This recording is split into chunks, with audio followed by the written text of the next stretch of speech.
สบายดีทุกคนวันนี้กลับมาพอกับซุมเฮาสามสาวคือเก่าวันนี้เฮาสิพาทุกคนมากินอาหารไทยผัดไทย มื้อนี้เฮาสิมื้อนี้เฮาเปลี่ยนมีกับมื้อกินมื้อนี้เฮาเปลี่ยนสไตล์เนาะเป็นกินอาหารไทยมื้อนี้เริ่มต้นจากผัดไทยตามคลิปเลยเริ่มเลย มันกินมันเลย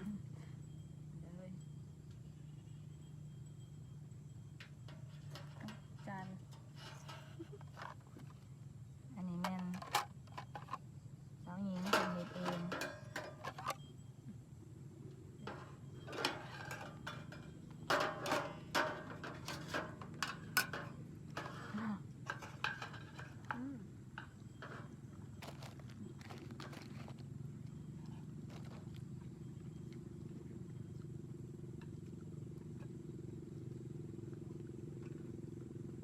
แซ่บเลยสมๆมันๆหวานๆ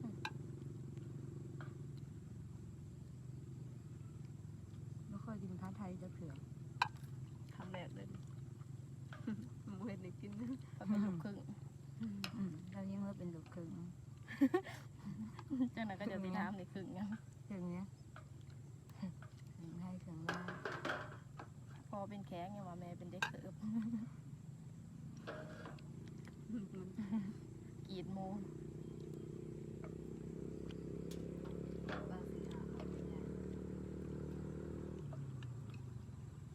แซงลงไว้เลย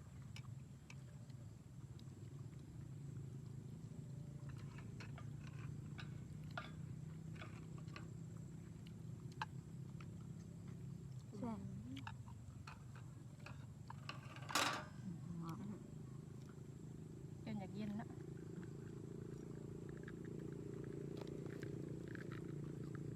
ต้องเป็น เด็กข้างหลังเออ ต้องสั่งเลยนี่ ข้อเนี่ยกับน้ำ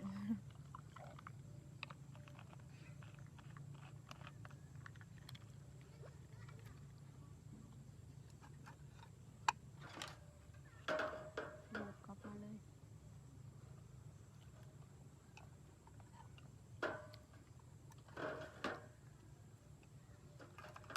แหงบวง บ่ตรงปุ๊บปานนั้นบ่มีกุ้งสองห้อง อะไรกินมาเนี่ยเอาไปเนี่ย นั่นแหละเนาะถ้าไทยต้องมีกุ้งเพราะว่าแต่ว่าเฮาบ่ได้มีกุ้งกินกุ้งบ่ได้กินกุ้งก็ปวดแขนกินมาหลายคลิปแล้วกินเรื่อยๆหยุดก่อน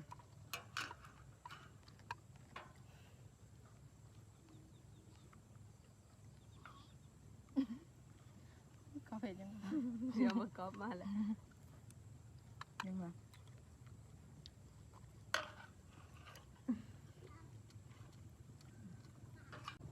ในมันไปจ้ะ เอาออก เออ เอาหอดมือเลยนะ บ่อยว่าแล้วก็พริก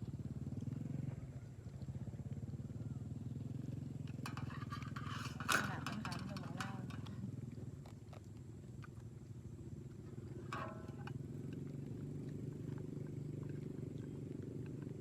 นแล้วทางคือมันคือบอกลา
ไม่ใช่โมเมนต์ ตอกเล่นบอกเล่นมาหอมกิน มอง เพียงโทรศัพท์ประจักษ์ไม่สั่น ดูว่าเลือดหางหอย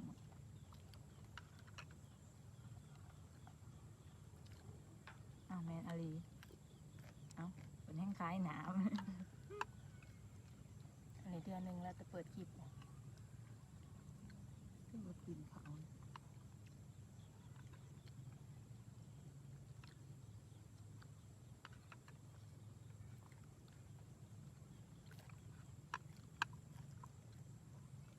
เป็นจะแซ่บ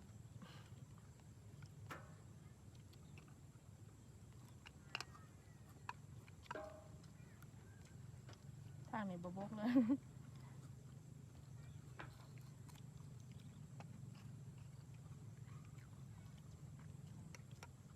ตักกินหมักข้างนอก เป็นบ่มัก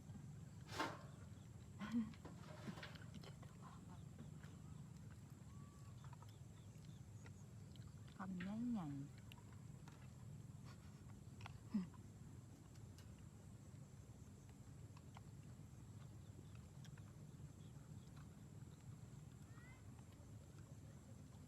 ตีกันแล้วกูไม่ตัง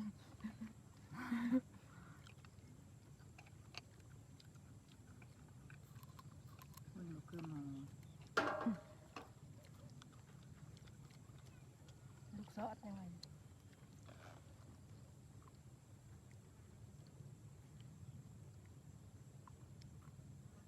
บอลเพชรบอลโบเพชร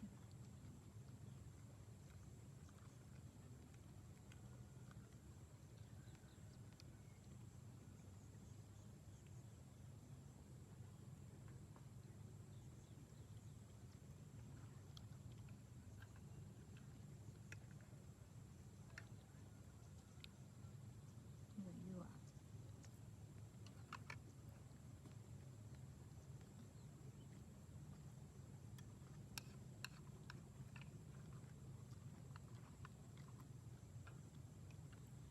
มันนี่รถบักเที่ยวเนาะ ชื่อของเราแต่หมดแล้วเที่ยวหลาย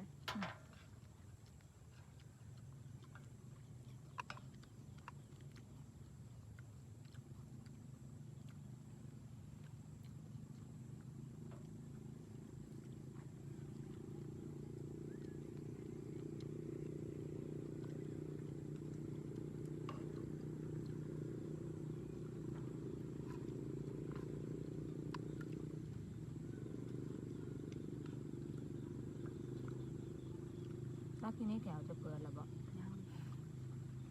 ไม่มีเยอะเลย เปิดเหราของข่อยนะ ไปละ แล้วว่าคิวมันร้ายโผดไปหนึ่งว่าหนึ่งคนคิดซะ วัน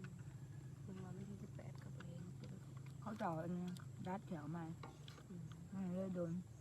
คนถามเป็นซิปไป จะทำไปได้ก็สิบดอกบนแบบรถ หมดไปทางบนนี้เป็นคนมาเห็ดเขียวว่านี่คนมาเห็ดใหม่ร้ายอยู่เลย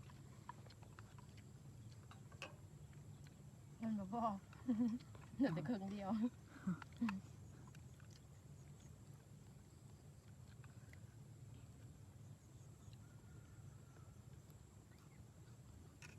เขาไปเห็ดบอลไหม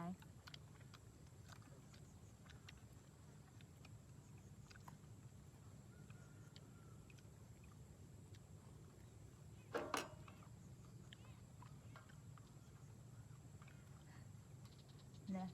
เป็นอะไร เป็นเพียง นี่เดี๋ยวจอย ยิ่งจ่อยพันอ้วน เบิดนั่นนะ ยิ้มในบ้าน ตัวใหญ่ ใหญ่เลยใหญ่สุดอันมึงแกนนิดหน่อย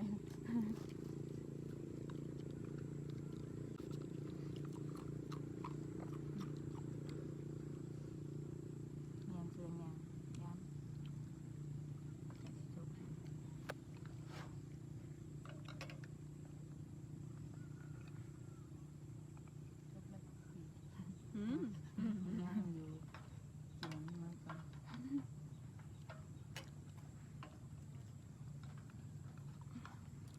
อีกใบหนึ่ง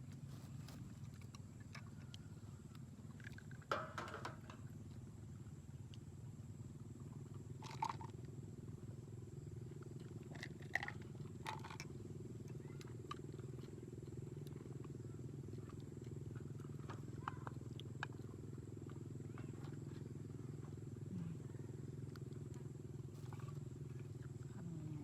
มาเด้อทุกคน กินดูสิมัน เอา มาเด้อ คำ มาเด้อ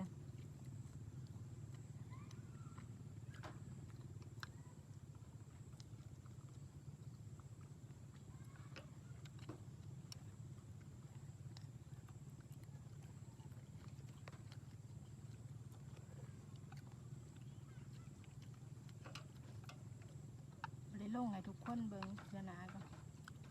อืม นี่วิธีเฮ็ดเนี่ยแหละมัน สับสนก่อน มีวิธีแกงหน่อไม้อีกแล้วเป็นได้แกงหน่อไม้ อืม ที่แกงหน่อไม้เป็นอยู่แล้วปะ มันหนาแก้มน้ำมันปะ สรุปท้ายแบบนี้ซื้อแกงหน่อไม้จะได้กันตอนนะ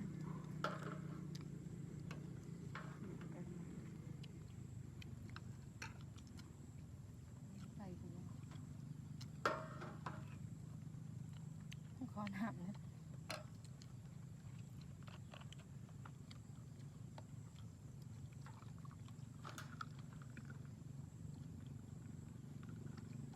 บ่บัดเนี่ย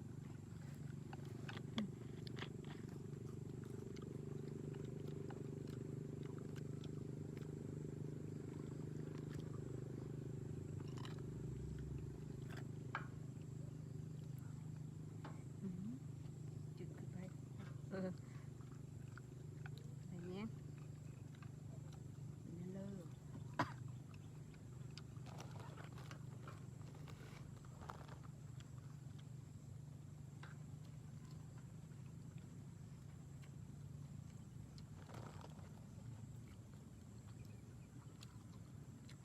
อ๋อนั่นแหละ